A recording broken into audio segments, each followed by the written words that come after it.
Hello student, welcome to KGS pharmacy.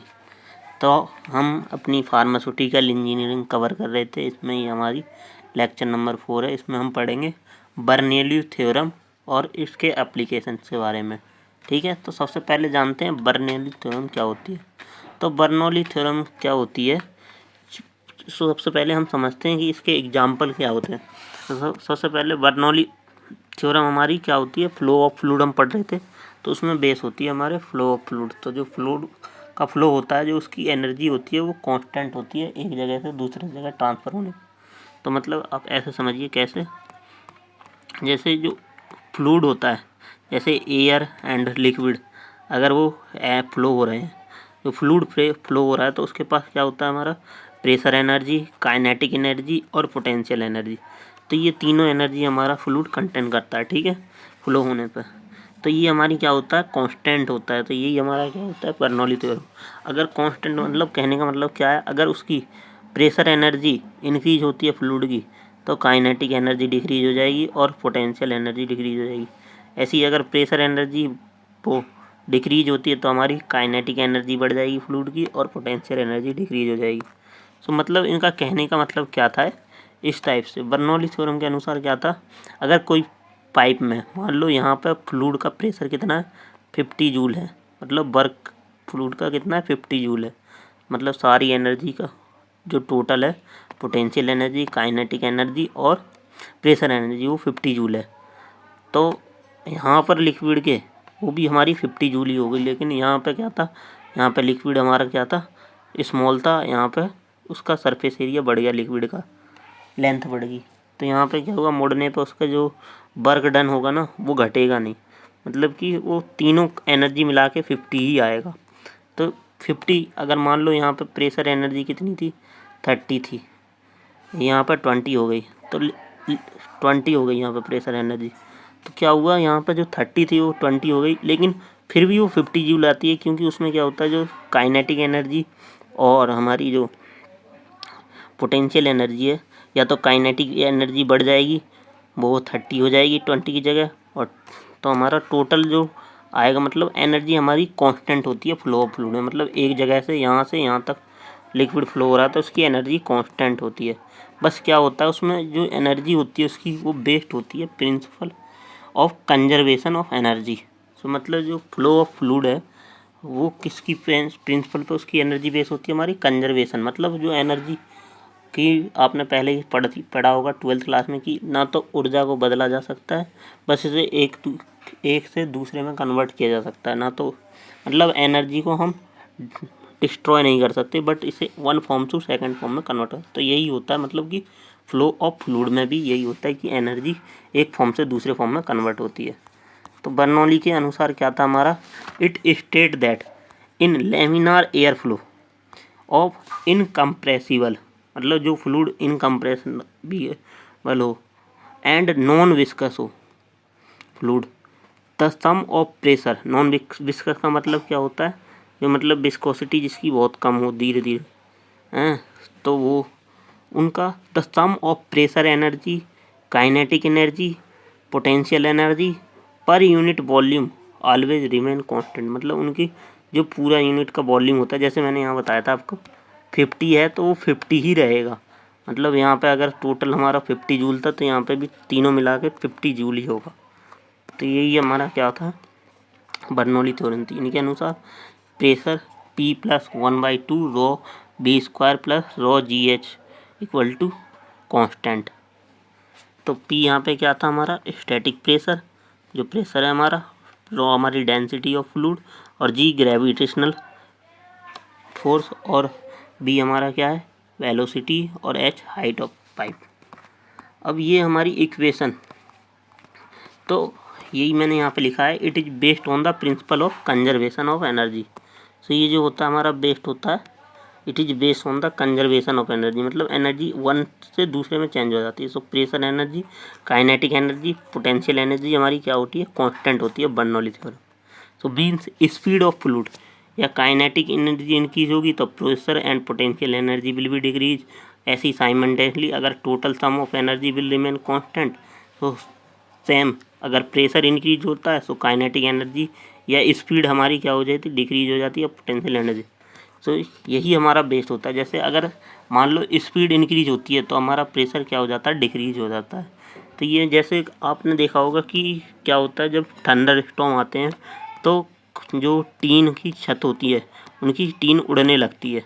कैसे, मान लो देखो ये गाँव में जैसे झोपड़े वगैरह बने रहते हैं, जब ऊपर से थंडर स्टॉर्म मतलब हवाएं चलती हैं तेज़, तो क्या होता है ऊपर में जो स्पीड होती है एयर की वो बहुत ज़्यादा होती है, और जो हाउस में स्पीड होती है एयर की वो क्या होती है, कम होती है। ठीक है, तो घर के अंदर जो प्रेशर होता है स्पीड की वजह से क्या होता है, स्पीड हमारी इन प्रोपोर्शनल होती है प्रेशर के, तो यहाँ पर ऊपर हमारा क्या होता है, प्रेशर घट जाता है। बट जो यहाँ पे घर के अंदर प्रेशर होता है वो क्या होता है, ज़्यादा होता है, और बाहर प्रेशर कम हुआ तो यहाँ से प्रेशर लगेगा इसके ऊपर, और ये ऊपर को उठेंगे तो हवा इसे उड़ा ले जाती है अपने साथ। ठीक है, क्योंकि यहाँ पे क्या होती है, स्पीड जो होती है वो लो होती है नीचे हमारे इसके अंदर, एक बंद घर के अंदर। ठीक है, तो ये इसकी वजह से ही छत उड़ती है। और इसका एक और एग्जांपल है, जैसे रेलवे स्टेशन पे। रेलवे स्टेशन पे क्या कहते हैं कि हमें जब ट्रेन आती है तो पटरी के पास खड़ा नहीं होना चाहिए। क्यों, क्योंकि जो हमारे मतलब जो ट्रेन का होता है उसका जो प्रेशर होता है वो कम होता है और स्पीड ज़्यादा होती है। लेकिन हमारे पास जो प्रेशर होता है मतलब प्लेटफॉर्म पे जो प्रेशर होता है, मान लो ये पटरी है, एक ये पटरी है, यहाँ पे तुम खड़े हो पहले, अगर तुम यहाँ की जगह, यहाँ पे क्या था, प्रेशर हाई था, यहाँ की जगह यहाँ पहुँच गए तो यहाँ पे क्या होता है, प्रेशर डिक्रीज हो जाता है, और पीछे से जो तुम्हारा प्रेशर था, स्टेशन पे जो प्रेशर था वो तुम्हारे ऊपर लगता है, जिससे क्या होता है तुम ट्रेन के टकरा जाते हो। ट्रेन ज़्यादा स्पीड में जा रही होती है तो यहाँ प्रेशर डिक्रीज हो जाता है और इधर वाला प्रेशर तुम्हें फोर्स कर देता है, जिससे टकरा जाते हैं बंदे। तो इससे हमें ट्रेन की पटरी के पास खड़ा नहीं हो जाता। तो बर्नौली थ्योरम ने ये एक्सप्रेस किया था। ठीक है, उन्हीं के, तो यही यहाँ पे लिखा हुआ है, speed directly in proportional to pressure. अगर प्रेशर बढ़ेगा तो स्पीड घटेगी, अगर स्पीड बढ़ेगी तो प्रेशर घटेगा। तो यही है। अगर और आल्सो पोटेंशियल एनर्जी भी हमारी प्रेशर के इन प्रोपोर्शनल होती है। अगर पोटेंशियल एनर्जी घटेगी तो प्रेशर बढ़ेगा, अगर पोटेंशियल एनर्जी बढ़ेगी तो प्रेशर घटेगा। तो यही लिखा है, so pressure increase so potential energy decrease, so if pressure decrease so potential energy increase. अब देखते हैं बर्नौली थ्योरम। तो हमें इसकी डेरिवेशन कहाँ से आई, ये फॉर्मूला कहाँ से आया हमारा, जो P+1/2 ρ v square plus ρ g h equal to constant, ये कैसे आया, जो हमारी ये एनर्जी थी कांस्टेंट कैसे। तो इन्होंने एक क्या किया था, एक पाइप लिया था जिसका डायामीटर, एक्स डायामीटर क्या था, वो उसकी जो लेंथ थी वो ज़्यादा थी और वाई डायामीटर की लेंथ बहुत छोटी थी। ठीक है, तो उन्होंने उसमें से फ्लूइड को पास कराया। तो उन्होंने दो डायामीटर लिए, एक्स डायामीटर, वाई डायामीटर। ठीक है, तो एक्स डायामीटर से जब फ्लूइड को पास कराया तो वहाँ पे प्रेशर क्या था, P1 एंड एरिया हमारा A1। तो वहाँ पे फ्लूइड हमारा क्या था, V1, मतलब उसकी वेलोसिटी V1। तो अब उस फ्लूइड को पास होने में, मतलब 1 सेकंड में जो फ्लूइड पास होता है हमारा, तो वो क्या इन्होंने माना, D1। ठीक है, तो इस टाइप से इन्होंने इक्वेशन दी। कैसे, कि the liquid which enter at point x, जब हमारा कोई लिक्विड एक्स इस एक्स पॉइंट से इंटर करता है यहाँ से, so the liquid which enter point at point x, so it cover D1 distance in 1 second. मान लो अगर वो 1 सेकंड में इस डिस्टेंस तक आता है, D1 डिस्टेंस तक, तो हमारा क्या होगा, a force acting on this liquid, जो उस लिक्विड पे जो फोर्स लग रही होगी तो वो क्या होगी, at 1 second the work done by liquid at point x equal to force into distance. तो मतलब जितनी दूरी कवर की है और कितना फोर्स लग रहा है तो वो हमारा क्या होगा, एक्स होगा। तो एक्स पर कितना वर्क डन हुआ है हमारा, तो वो हो जाएगा F equal to work equal to W equal to F into D. ठीक है, तो एफ की वैल्यू क्या होती है, जो हमारा प्रेशर होता है वो किसका होता है, हमारा प्रेशर होता है हमारा एरिया इंटू फोर्स, या फोर्स इंटू एरिया, वो फोर्स अपॉन एरिया। तो प्रेशर इक्वल टू क्या होता है, पी इक्वल टू होता है हमारा फोर्स अपॉन एरिया है। तो हम एफ को क्या लिख सकते हैं, ए एफ इक्वल टू लिख सकते हैं पी इंटू ए। तो यही हमने यहाँ नीचे डिस्क्राइब कर दिया, W1 equal to P1 into A1, क्योंकि ये एक्स के लिए माना, ऐसे ही सेम वाई पर भी लगेगा। So at point the force work done against fluid flow at Y point पर। सो W2 इक्वल टू हो गया हमारा P2 into A2 into D2 क्या है हमारा डिस्टेंस है, और D1 भी हमारी डिस्टेंस है। तो जो सेम वहाँ फर्स्ट पे थी वही सेकंड तक कवर करने में कितनी डिस्टेंस चेंज हुई। तो net work done by liquid, हम दोनों इक्वेशन को मिला देंगे तो net work done by liquid. तो ये जो हमारा था सेकंड जो आया W2, ये माइनस में क्यों आया, क्योंकि यहाँ पे क्या था, हाई से लो की तरफ हो रहा था। तो ये आपने प्रिंसिपल पढ़ा होगा कि जब हमारा डिफ्यूजन हाई प्रेशर से लो प्रेशर तक होता है तो माइनस में होता है। तो इसलिए हमने इसे W2 equal to minus P2 into A2 into D2। So W equal to हो जाएगा हमारा P1 into A1 into D1 minus P2 into A2 minus D2। तो ये हमारी क्या हो गई, इक्वेशन 1 हो गई। तो जो इसमें A1 और D1 है तो ये क्या है हमारा, उसका वॉल्यूम है। कैसे, मान लो A1 but A1 and D1 और A2 वॉल्यूम ऑफ लिक्विड या फ्लूइड का लिक्विड वॉल्यूम है। तो वॉल्यूम इक्वल टू क्या होता है हमारा, एरिया इंटू लेंथ। सो अगर लेंथ को हम डिस्क्राइब मतलब एरिया को डिस्क्राइब करें तो लेंथ हमारी होनी चाहिए और हाइट, तो एरिया वही होता है हमारा। तो एरिया इंटू लेंथ हमारी क्या होती है, वॉल्यूम होता है, ठीक है। So that are same at x point and also y point. So A1 into D1 equal to A2 into D2। सो ये इक्वेशन ऑफ कंटिन्यूटी, मतलब इक्वेशन ऑफ कंटिन्यूटी क्या होती है कि जो मतलब A पॉइंट पे वही B पॉइंट पे, मतलब कोई चेंज नहीं आ रहा है। तो मतलब सेम एनर्जी A पॉइंट पे थी वही, या सेम वॉल्यूम A पॉइंट पे था वही सेम वॉल्यूम B पॉइंट पे भी रहेगा, क्योंकि वॉल्यूम तो चेंज होगा नहीं, क्योंकि यहाँ से फ्लूइड यहाँ तक फ्लो हो रहा है तो उसका वॉल्यूम थोड़ी चेंज होगा, ठीक है। तो मतलब A पॉइंट पे था वो सेम, वो X पॉइंट पे था वही Y पॉइंट पे भी वॉल्यूम सेम रहेगा। तो वॉल्यूम इक्वल टू क्या होता है, मास अपॉन डेंसिटी। तो मास को M से लिख सकते हैं, डेंसिटी को रॉ से लिख सकते हैं। तो वही हमने A1 into D1 equal to A2 into D2, so M upon rho. So volume equal to क्या होगा, मास अपॉन वॉल्यूम, ठीक है, mass upon rho density. So put the value of volume equation 1। अब इस V को जो हमने निकाली है value V equal to volume की, तो उसे इक्वेशन 1 में डाल देंगे। इक्वेशन 1 क्या थी हमारी, P1 into A1 into D1 और minus P2 into A2 into D2। तो यहाँ से हमने क्या, A1 इंटू D1 की जगह हमने V लिख दिया। अब ये हम यहाँ पुट कर देंगे तो यहाँ पर क्या हो जाएगा, V की जो वैल्यू थी M अपॉन रॉ थी, तो इसे हम पुट कर देंगे उसमें। तो यहाँ पे हो जाएगा P1 into M upon rho minus P2 into M upon rho. So P1 वो W equal to P1 minus P2 M upon rho, ठीक है। तो मास अपॉन डेंसिटी। सो ये होगा जो this is net work done by liquid, मतलब liquid पे ये वर्क डन हुआ था उसका फ्लो होने में प्रेशर की वजह से, ठीक है। सो अब ये तो निकला हमारा किसके लिए, हमने ये निकाला P के लिए, प्रेशर के लिए, ठीक है, कितना वर्क डन हुआ। अब निकालेंगे काइनेटिक एनर्जी के लिए, ठीक है। सो अब काइनेटिक एनर्जी के लिए हम निकालेंगे।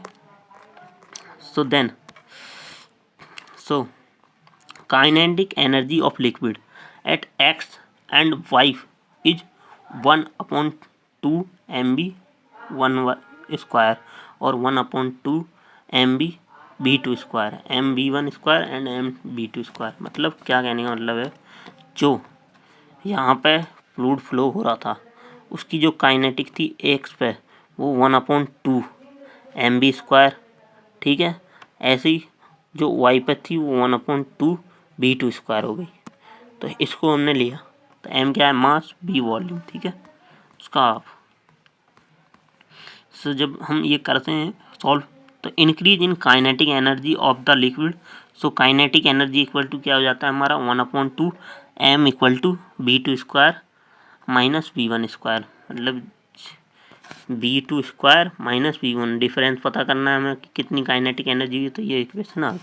सो देन ऐसी पोटेंशियल एनर्जी एट x हमारी क्या थी, mgh1 एंड एट y पे क्या होगी हमारी mgh2, मतलब मास और ग्रेविटी तो वही हुई, लेकिन हाइट वहाँ पे चेंज होगी। ऐसी है, हाइट 1 पे क्या था और हाइट 2 पे क्या था। तो ये कैसे निकालेंगे हम, तो हमने इसकी mgh के साथ मतलब mass into density, mass into gravity. So U equal to हमारी पोटेंशियल एनर्जी क्या होगी, mg h1 माइनस h2, मतलब कि h1 से कितना था और h2 हाइट 2 पे कितना हमारा पोटेंशियल एनर्जी थी।